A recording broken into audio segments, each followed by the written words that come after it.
Hello, everybody. I'm going to take just a few seconds as people start to trickle in, and then we will go ahead and jump right in.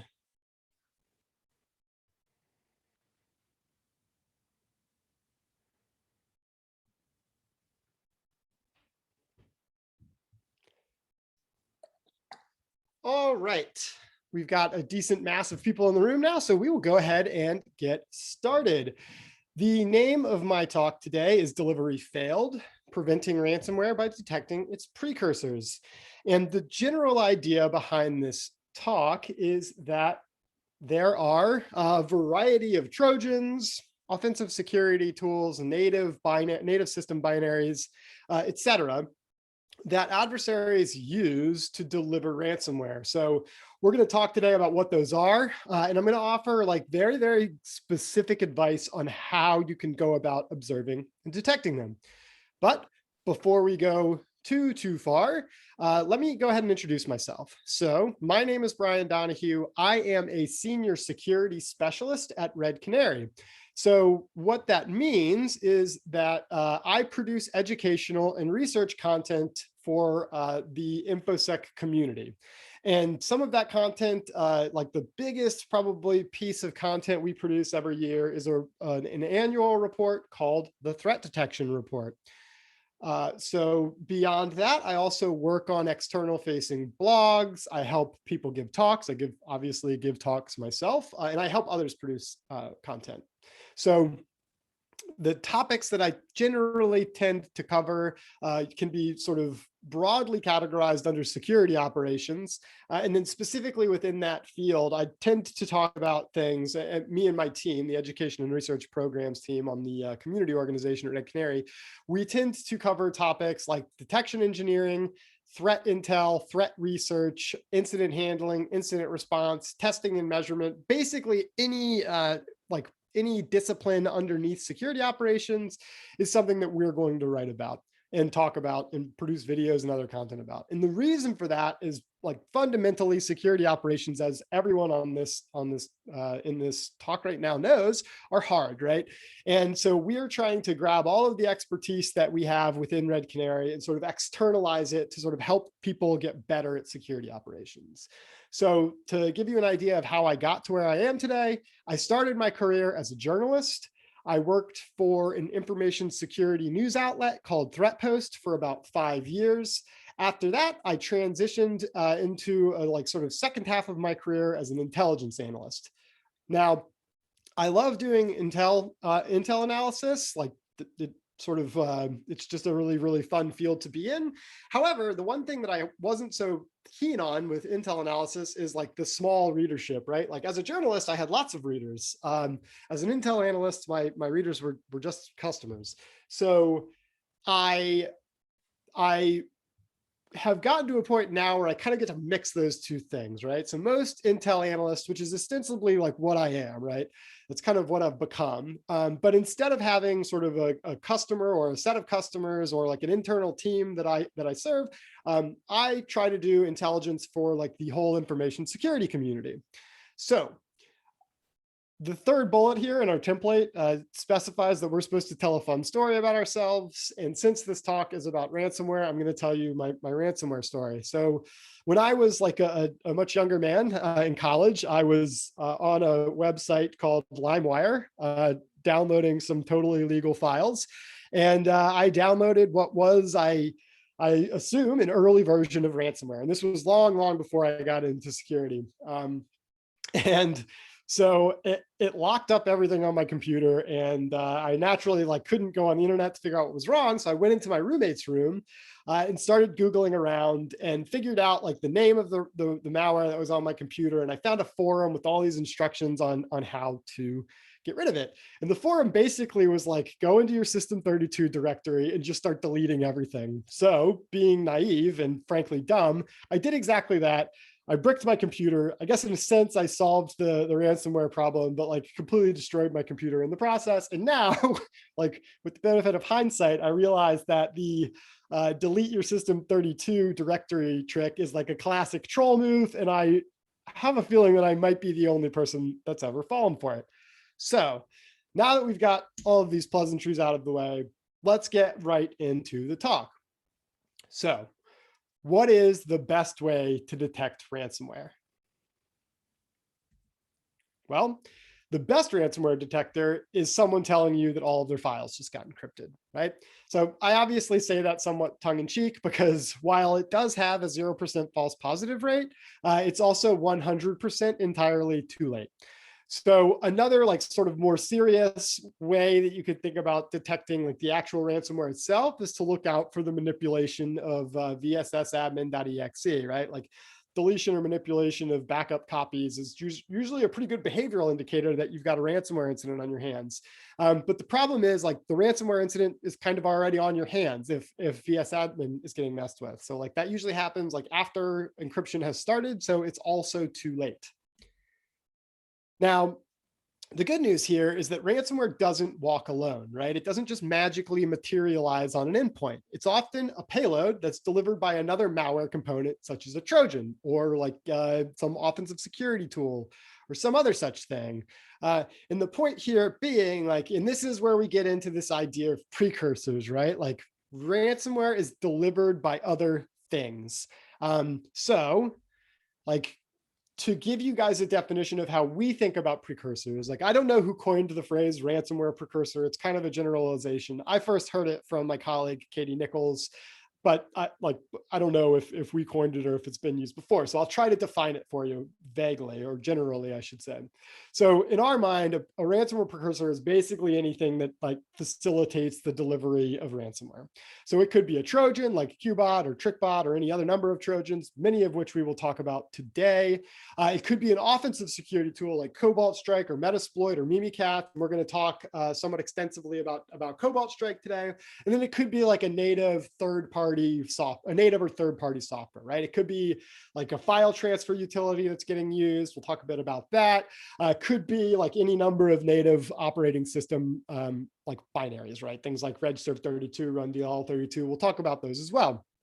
And then in order to like cover my bases here, I will just add that there could be other things as well. So as I go through this talk, if you guys have other ideas of what precursors might be, like feel free to drop them in the chat window. So thinking about precursors, right? Like the idea here, the whole premise of this talk is that if you can detect these precursors effectively, then you can have a pretty good shot at preventing a ransomware infection. So like my graphic design team created this GIF, right? We've got Bazaar, which is a Trojan executing. It's issuing recon commands. It's dropping Cobalt Strike. Cobalt Strike's doing C2.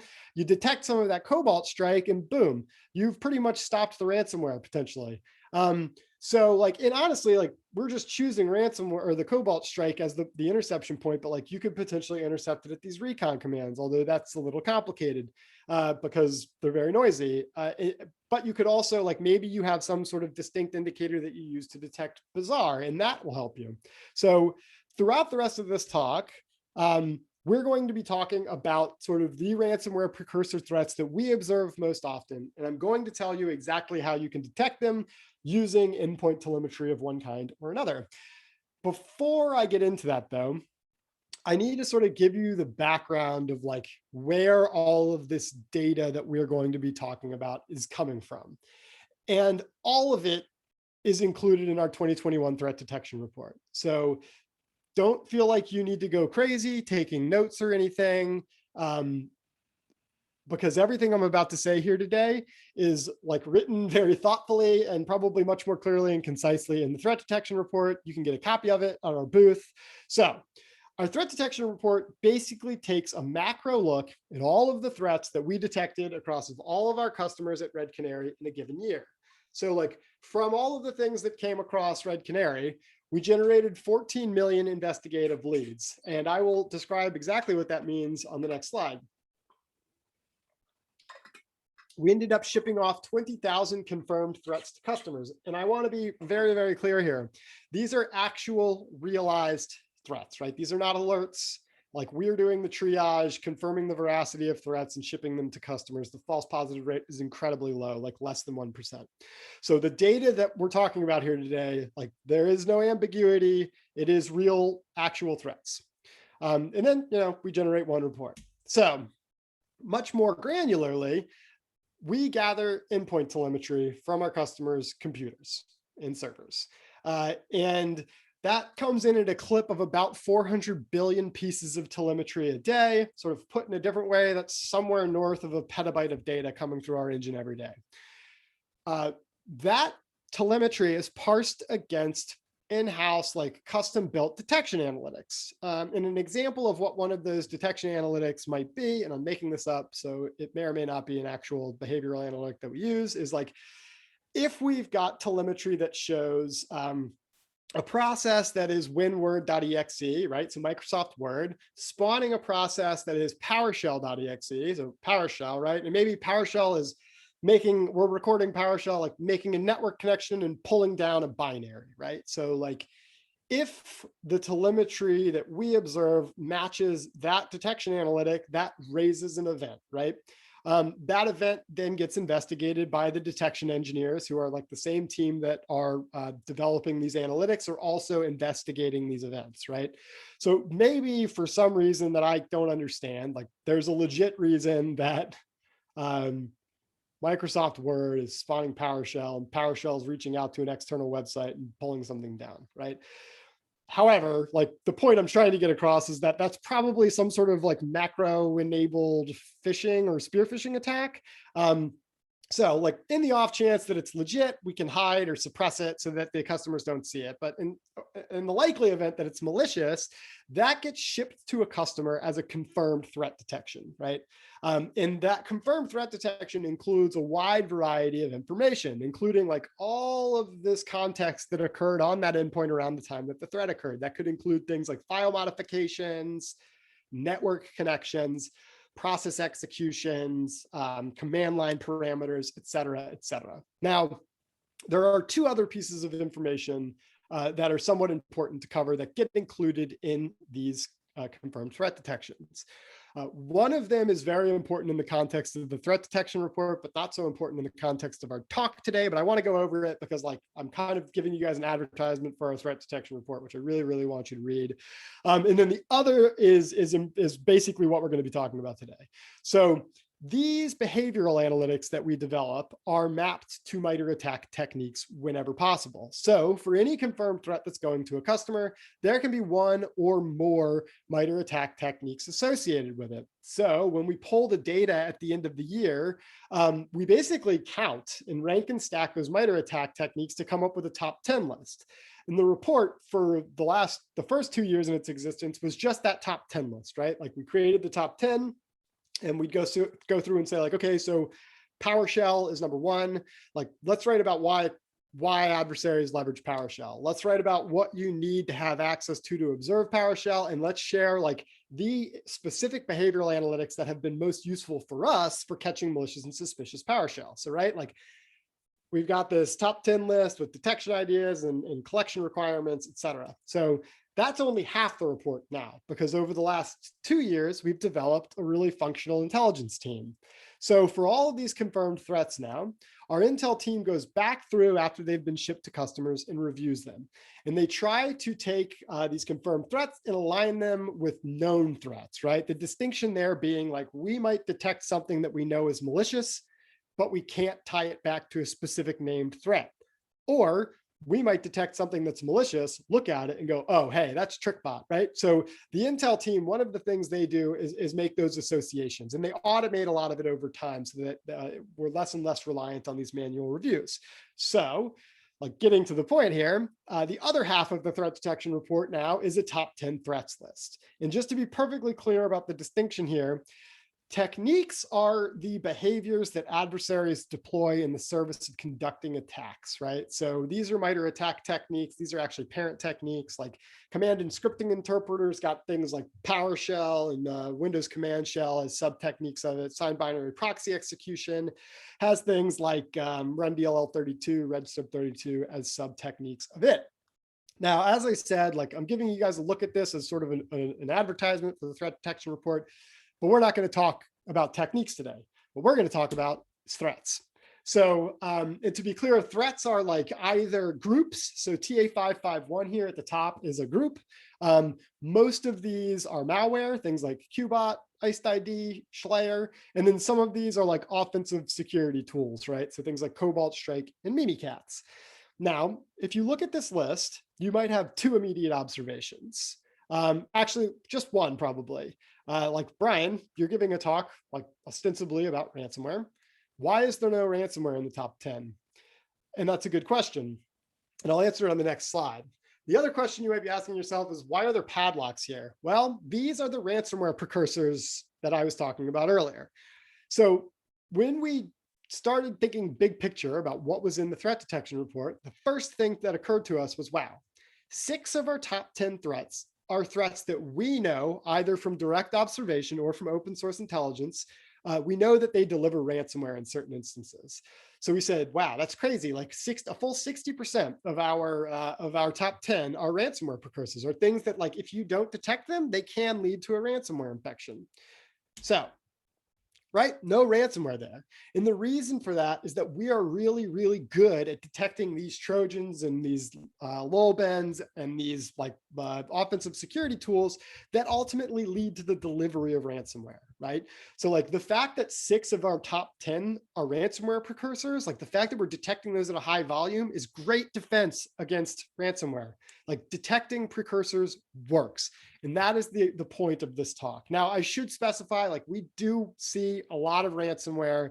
We just generally see it in short-term incident response engagements, right? Like we have someone come to us, they say, hey, we got a ransomware problem here. Our team parachutes in, we instrument all the machines, and we try and rip out the ransomware. But we don't see it so often in like the customers for whom we do full-time monitoring. And again, that's because this idea of detecting precursors really, really, really works. So like throughout the rest of this talk, I'm going to go through what these precursors are and how exactly you can detect them. So the big picture point here is that ransomware is just the end. And there are many, many, many means to that end. And a lot of them are very conspicuous and very detectable. So here's a wildly oversimplified timeline. And it sort of is like the way I'm going to organize the rest of this talk. Now, the beginning here, like, isn't really the beginning. I would argue that the true beginning is all before this, right? Like the beginning that I'm talking about is the point where you've got a Trojan resident in your environment, right? Like prior to that, you have countless controls that can prevent this from happening in the first place. Things like antivirus, intrusion detection systems, firewalls, email filtering, et cetera, et cetera. We're past that point. So the beginning for us is that we've got a Trojan that's known to deliver ransomware as a follow-on payload, and it's gained a foothold in your environment. Now, the middle part here is like the adversary performing follow-on actions like discovery. Maybe they're leveraging C2 tools. Maybe they're moving laterally. Maybe they're exfiltrating data. Full disclosure, there's a little bit of overlap here. It's not the cleanest of distinctions. And then the end, obviously, is like ransomware gets deployed, everything gets encrypted, backups get deleted, and we all have a bad, bad day. So the thing we're going to start with, though, are the Trojans. And we're going to walk through I believe it's 5. We had 6 overall ransomware precursors.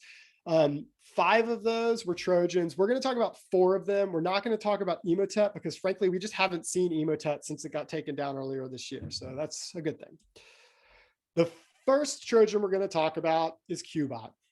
Qbot ranked 3rd overall, and we counted, like, this is probably not that important, but the way we actually counted threats was instead of counting by total threat volume, which was could be skewed, like, right, if we had a big customer who got shellacked with one Trojan, that could be our #1 threat, even though it only affected one customer. So instead of doing that, we counted the prevalence of our threats, or we defined the prevalence of our threats as a percentage of customers affected. So Qbot came in 3rd. It affected 8.7% of our customers. It's a banking Trojan. It's been around forever. It's been known over time to deliver a lot of different strains of ransomware. Most notably in recent months, it's been delivering like things like egregor and Prolock.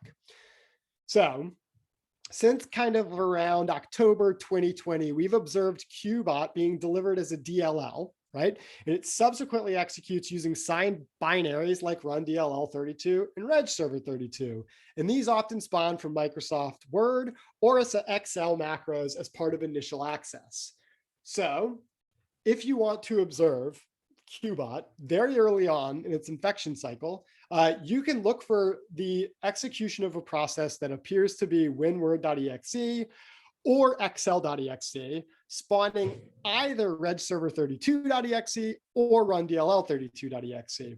Boom, that is a great detection opportunity to catch the initial access phase of Qbot.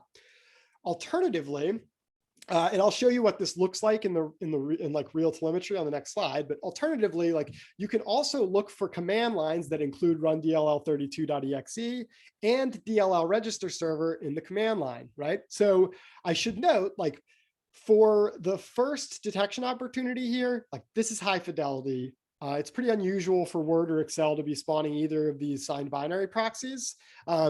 However, for the second detection opportunity, like DLL register server is the legitimate function of run DLL32. So like you may need to do some tuning depending on your environment. However, like in a small environment, seeing that execute, like seeing this run DLL32 execute with DLL register server, that might be a high fidelity. It really depends on the nature of your environment and the size of it. However, we're doing this at scale at Red Canary and it works for us. So if it works for us with a bit of tuning, it can probably work for you. And now here's what this looks like in the wild.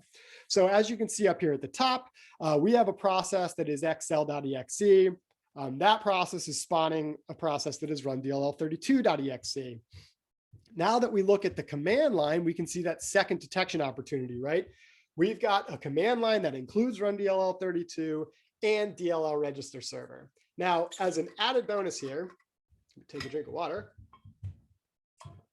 This flopers.ggRRDDFF is a pretty common file naming convention that we see often with Qbot.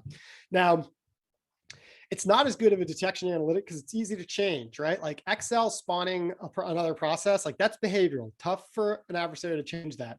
Changing a file name or a suspicious file extension is pretty easy to change, which is why we always sort of opt to go for behavioral rather than sort of indicator-based detection.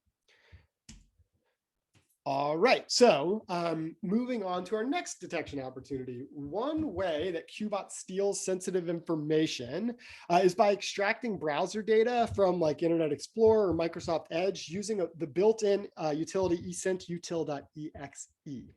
So as a result, like if you look for the execution of a process that is esentutil.exe along with a command line that includes like this Windows/web cache parameter, like that can be a really good indicator that you're dealing with Qbot. And so like over time, we have looked at this at scale and we've seen a ton, we've analyzed a ton of command lines that include esentutil, and like we've determined that it's pretty rare to see esentutil along with this Windows web cache in the command line. So this is a really reliable way to go about detecting Qbot.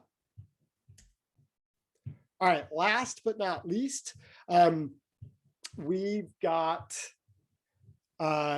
here we've got like a scheduled task executing with run regserv32 in the command line. So again, this is an unusual, like process and process command line combination here. So like if you've got a scheduled task executing with a suspicious task run value like regserv32, like that's something that you may want to investigate further. Now, as a secondary like sort of detection analytic here, we've also got this kind of suspicious task name, right? So this ABC DEF GHIJ, like that's a kind of unusual task name to see in an environment. So we have gone like full science on this, and full disclosure, like this math is way above my head, right? I'm an Intel analyst. I've never been a mathematics person, but I'll try to explain. So we use something called the Jacquard Similarity Index or the Jacquard Similarity Coefficient, and it's a statistic used to understand the similarities between data sets. So we basically plug in dictionaries to this this Jacquard index to figure out like what letters are likely to occur near each other. And by doing that, we're able to alert on unusual combinations of letters that don't look like words. We have a blog about that we can share with you all if you're into that. It's like, as I said, it's a little over my head, but it's definitely an interesting thing that, that our detection engineering team has sorted out. So moving on to our next threat. I see the questions coming in and I will try to answer them at the end of this presentation. Like in the spirit of being like very, very transparent with all of you, there's two things that you should know about me. One is that I've never worked as a system administrator. So like some system administrator-y questions I might not have a great answer for. However, like hit me up outside of this talk and I will get an answer for you. And two, I've never been a detection engineer. So like, I'm good at understanding what sort of is normal and abnormal, but I like, if you want to get real deep on the principles of detection engineering, I'm not your guy. However, I can get you in touch with someone who is your guy or gal. So our next threat here is IcedID. It was 4th overall, affected 7.8% of our customers. It generally is included as a like it's a follow-on payload from TA551. We've seen it deliver ransomware, like I think egregor and some other threats in the past. So interestingly, like IcedID tends to use a process hollowed instance of the Windows installer, MSI as a proxy, right, to intercept traffic, to intercept browsing traffic in particular. Now, MSI exec is the Windows installer, so it installs thing. And like kind of similar to what we were talking about with the Jacquard principle before, it's pretty unusual to come across software that has a 6-digit random dot, like a random file name, right? Like products usually aren't named like that. So one good detection analytic that we've found is looking for the execution of MSI exec plus a 6-digit random .msi file in the command line. Now, IcedID also performs a variety of suspicious discovery actions, right? So it will use things like system info to gather system info.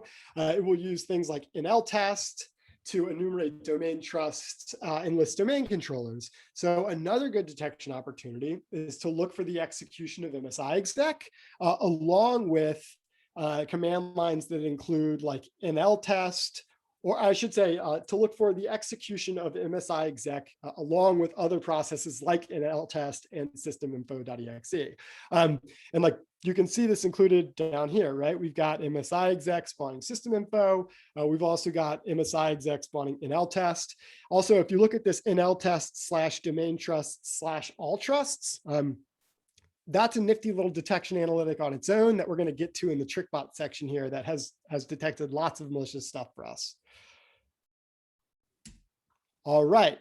Now we're on to Dridex, which is our number 3. Yes, I will share the Jacquard link at the end here once I stop presenting. Sorry, that was from the comments. I don't know if you guys can see them or not. So Dridex was our number 7 threat. It affected 5.8% of our customers. It's another Trojan that's been around for a long, long time. Generally comes in emails with Excel documents. So it's been tied to a variety of other malware toolkits, including importantly TrickBot, which we're going to talk about in a bit, and then this Doppelpaymer ransomware, right? So how do we detect Dridex? Well, Dridex often maintains persistence via the creation of scheduled tasks within system directories like Windows System 32, Windows syswow 64, WinNT System 32, and WinNT syswow 64. So, like, given that, it has been very helpful for us to look out for the execution of scheduled tasks along with like command lines that include switches like create and something being done in a system path directory, right? And you can see this down below, right? We've got a command line that includes that scheduled task.exe. It's got the create flag, and it's writing a file or executing a file in this system 32 directory. Now, we've also got this second Dridex detection opportunity here. And if you've been paying close attention, you may have noticed that we already talked about the detection of like processes that are xl.exe, spawning processes that are reg server 32.exe. Dridex does this too, right? So Dridex, as I said at the outset, will be often delivered as like a payload in an Excel macro type scheme that then launches Reg Server 32. And the reason why I left this overlapping detection analytic in here is to make a point, right? So like, and the point is about defense in depth, right? So by giving yourself good detection for any one of these Trojans, in this case, Qbot was the other Trojan where we mentioned this specific analytic. Like by having good detection for Qbot, you are also giving yourself solid defense against certain elements of Dridex, right? So like, while all of the analytics that we're talking about today, I'm tying them to specific threats, many of them are more broadly useful for catching other malicious and suspicious activity as well. All right, TrickBot. So TrickBot dominated our 2020 threat detection report, but it fell off a bit in 2020, like it fell off for the 2021 report. So we saw a significant decrease in it over the year. So it affected 5.1% of customers. It's known to deliver ransomware like Ryuk and Conti. And like we have a lot of ways that we go about detecting it, but one of them is like, it's pretty unusual. So TrickBot uses the Windows service host to make external network connections, and it generally does this over ports 447 and 449. Now, interestingly, when we zoomed out, we said, all right, I want to see like everything across all the customers that includes like the Windows service host making network connections over ports 447 and 449. Like in almost every instance, this was TrickBot, right? So this is a really, really solid indicator that you're dealing with a TrickBot infection. Now, we've also observed TrickBot like semi-regularly creating scheduled tasks that contain this app data / roaming folder. Now, like just scheduled tasks in app data roaming can be a good indicator of malicious, but in this case, like we're specifically saying, like if you look for the task engine or the Windows service host that's executing an exe and it's located in this app data or roaming file, that is a really, really good indication of TrickBot. And if you look down here in the telemetry, you can see like we've got a process spawn that's SBC host. We've got this app data, it's happening in the app data roaming file, and it's executing an executable. Now, luckily in this case, the adversary decided to name this file malicious.exe, which is like really, really obvious. So like in general though, like you're not going to have malicious.exe be the name of the payload that's being delivered on your system. So these behavioral based detection ideas are going to be much more helpful than just looking for malicious.exe. As I said, as promised, we're back to my favorite detector, right? So TrickBot often does domain discovery type stuff using this nltest.exe. So nltest can be used to make determinations about like domain trust relationships.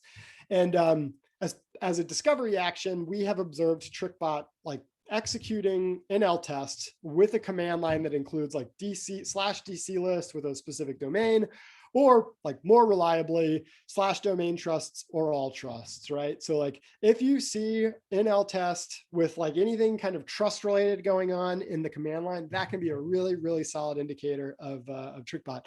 And this was like a simple little detection analytic that our detection engineers came up with, and it comes up all the time. I always get like a little excited when I'm reviewing a detection and I see this nltest /domain trusts, because it's like a simple but wonderful little analytic for catching TrickBot and other things as well.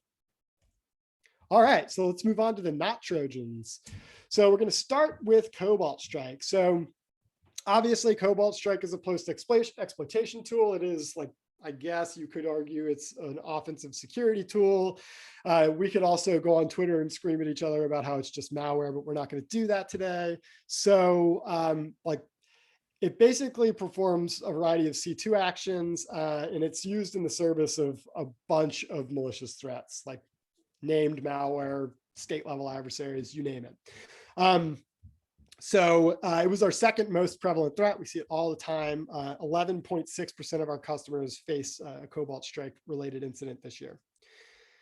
So Cobalt Strike beacons can execute in PowerShell, right? And they generally do this by loading and executing obfuscated commands. So like the detection ideas that I'm about to present here, they operate under the assumption that you are able to decode PowerShell. There are tools out there that you can use to decode PowerShell and decode command lines, like things like CyberChef. However, like if you observe the execution of a process that appears to be PowerShell.exe with a command line containing like any of the following parameters, right? This io.memory stream, this from base 64 string, which obviously would be an indicator that it's being like base 64 encoded in the first place, or even this like new object commandlet. All of those are good things to look out for and investigate because they could be associated with Cobalt Strike. So what this kind of looks like in the wild, right? As you can see here, we've got the execution of a process that is PowerShell, like the highlighted bit, you can see that it is encoded. When you look at the decoded command line, it's got all three actually. It's got that new object commandlet, it's got that IO memory stream, and that from base 64 string. As a bonus here, I didn't include this, but one of our most effective detection analytics is just looking for the execution of PowerShell that include an encoded command switch in the command line. So as you can see here, we've got PowerShell with that dash encoded command. So like there are many legitimate reasons that a system administrator might use an encoded command. Like maybe they're doing some sort of administration that involves the transmission of sensitive data, like a password or something. Again, I've never been a system administrator, so I can't imagine all of the reasons you might do it. But in a lot of environments, particularly smaller environments, like just looking out for encoded commands like might be a good detection win for you. Like we do this at scale. We have a lot of like nerd knobs we can turn to filter out things. So like, you know, we have lots of tools that allow us to do it at scale that a lot of other people who aren't strictly in the business of detection and response might not have. But again, like encoded commands, maybe something you want to look out for when they're executing with PowerShell. So another thing that Cobalt Strike does is the beacons can execute commands to escalate their privileges. And they sometimes do this in ways that involve like the execution of Windows services and the manipulation of data with named pipes. It's a whole thing. But the point being, like, if you look out for the execution of a process that is command.exe, right, with the command line that includes terms like echo or pipe, these can be indicators of Cobalt Strike, right? And specifically, and we've got a blog about this too, this is a specific Cobalt Strike implementation of a utility called Git system. And I'll try to remember to share that blog at the end too, although I'm gonna have to do some frantic Googling to find all of these things. But as you can see in this command line here, right, we've got command.exe, we've got echo, and we've got pipe. All right. Taking a bit of a turn here, we're going to talk about something late breaking. Man, we've also got a blog about this. We've just been pumping out great blogs about stuff lately. So as you all are aware, there is this trend going on right now where like ransomware used to be about stealing files and blocking access to them. Ransomware increasingly is becoming about stealing, or it used to be about accessing files and blocking access to them. Now there's this extortion element, right? Like adversaries are trying to increase the amount of leverage they have over victim organizations by both encrypting their files and stealing those files and then threatening to leak them. Now, they do this with a variety of utilities. The two we're going to talk about are Rclone and Megasync, and both can be renamed, which is exactly what we're going to talk about because they often are renamed. But the important thing here is, like, while the exfiltration of data in a ransomware scheme and the threat of extortion increases leverage and increases the likelihood of a ransomware payment, it also adds observable detection opportunities to the attack chain. So we'll talk about Mega, right? Like formerly known as Mega Upload, the file sharing and storage site. So in our incident response engagements, we have often seen adversaries using Mega related properties and tooling as a destination or a utility for transferring files.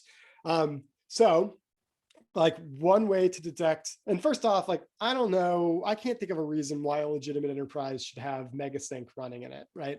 Or be exfiltrating files to Mega. Like I can't imagine everything, but it seems a little suspicious to me.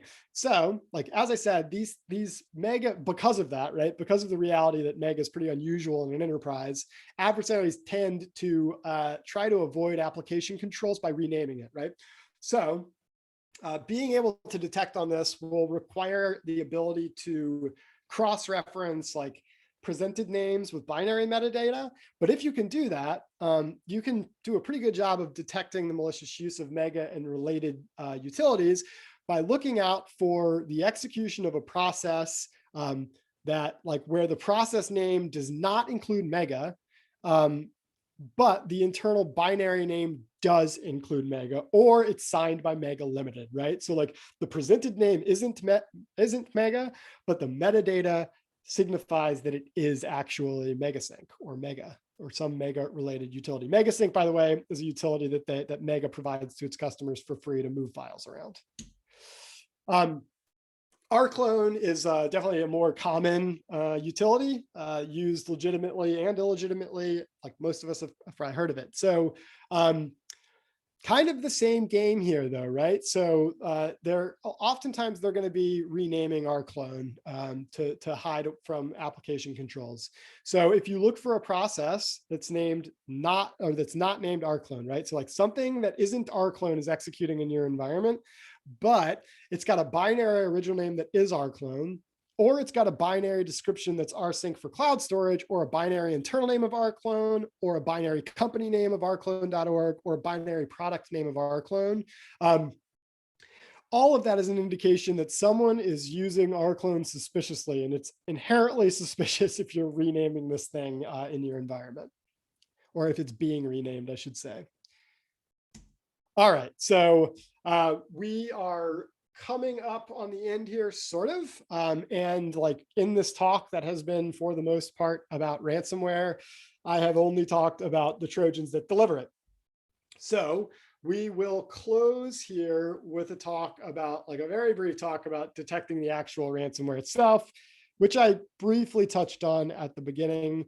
I also want to tell you guys like which ransomwares we saw most often. This is a little bit dated at this point. It could probably benefit from running these numbers again. These are from calendar year 2020. So the ransomware we were seeing most often throughout that year were Egregor, Ryuk, WannaCry, Sodinokibi, which is my least favorite malware name because I always want to say Obi-Wan Kenobi. And then finally, the Maze ransomware, which is a fairly notorious ransomware extortion like combo. So here's your ransomware detection opportunity on its own. So like if you see a command line that includes vssadmin.exe, delete shadows /all/quiet, that is generally a good indicator that your shadow copies are being deleted, and that is consistent with ransomware. So in review, like even with that last thing, right? Even here where we're looking for vsadmin, like detecting the actual ransomware is too late. It's already encrypted your files. However, there are many conspicuous tools that deliver ransomware. And there are many opportunities to detect these tools. So if you can detect the precursors, you can prevent the ransomware. And that is all I have for you guys. I am going to run through these questions and see if I have answers to them.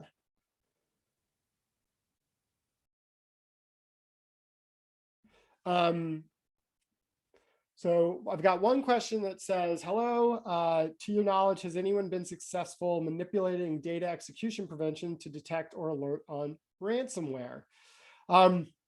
Interesting idea. I don't know. It's not what we've done at Red Canary. That is an interesting question that I just simply don't have a solid answer to. Like, logically, it seems like maybe you could, but it might be too late. But I'd be interested if anybody else wants to jump in the panel or jump in the chat and weigh in on that. I'd love to see anyone's thoughts. I'd have to get back to you on the Reg server 32. I think that the calls have to be elevated, but again, I've never been a system administrator, so I'm not entirely sure. Answered live.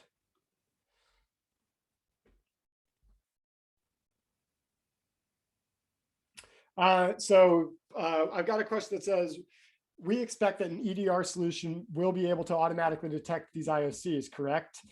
So that is a loaded question. So not all EDR solutions are the same. Some EDR solutions provide primarily visibility, in which case, like, that's where you'll want to be building your own in-house custom analytics on top of the visibility that they're giving you. Some EDR platforms include preventive and protective controls, and your mileage may vary, right? They might detect IOCs, but like the stuff that I'm talking about here primarily isn't IOCs. Like, the detection ideas I was offering were not like signature-based detection, right? These were behaviors. So some EDR platforms are going to have that sort of behavior-specific detection built in. Some won't. Going to depend from one EDR to the next.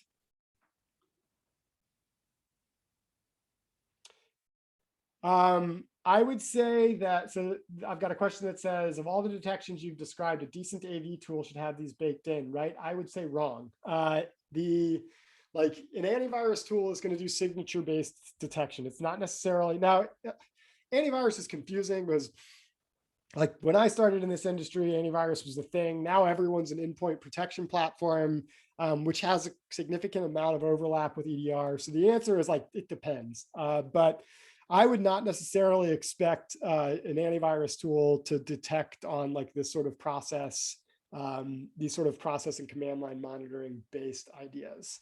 But yeah, you're right. Like maybe like it's possible that some will. I don't know. I don't know if there will be a recording available of this, to be honest. You'd have to ask the conference organizers. Like if you find me, and like, let me scroll all the way back to the beginning here. If you find me, and you can find me on Twitter at the Brian Donahue. Sorry, ooh, that was a lot of slides. Yeah, so at the Brian Donahue on Twitter. If there's not a recording or the slides aren't available, I can set you up with them. However, as I said, all of this guidance is in the threat detection report. So like rather than sort of parsing through the like trying to parse through the slides, like gonna have a much easier way of consuming this information in the report itself.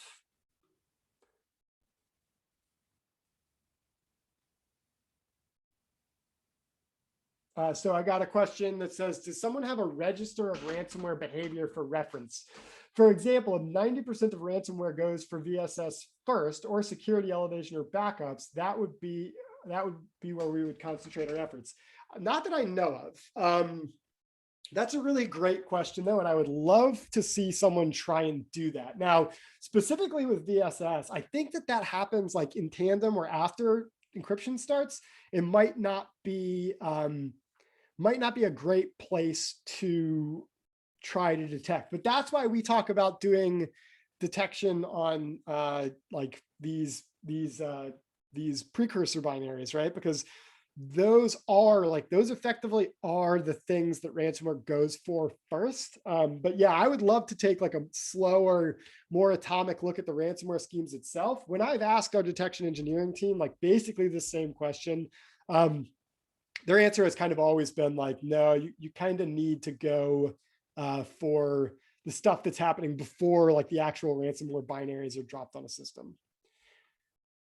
All right, and that was the last question in there. Let me drop out of my screen share real quick, which will let me pull up these blogs that I promised you all. So bear with me for 1 second while I go and find. All right, so the first thing I promised was the Jacquard blog. As I said, you can get, here we go, you can get the threat detection report at our booth. Where'd the chat go? Here it is. Okay, cool. So Jacquard blog, I've only got 1 minute left, so I'm speeding. Boom, there's the Jacquard blog. I also said hunting for Git system.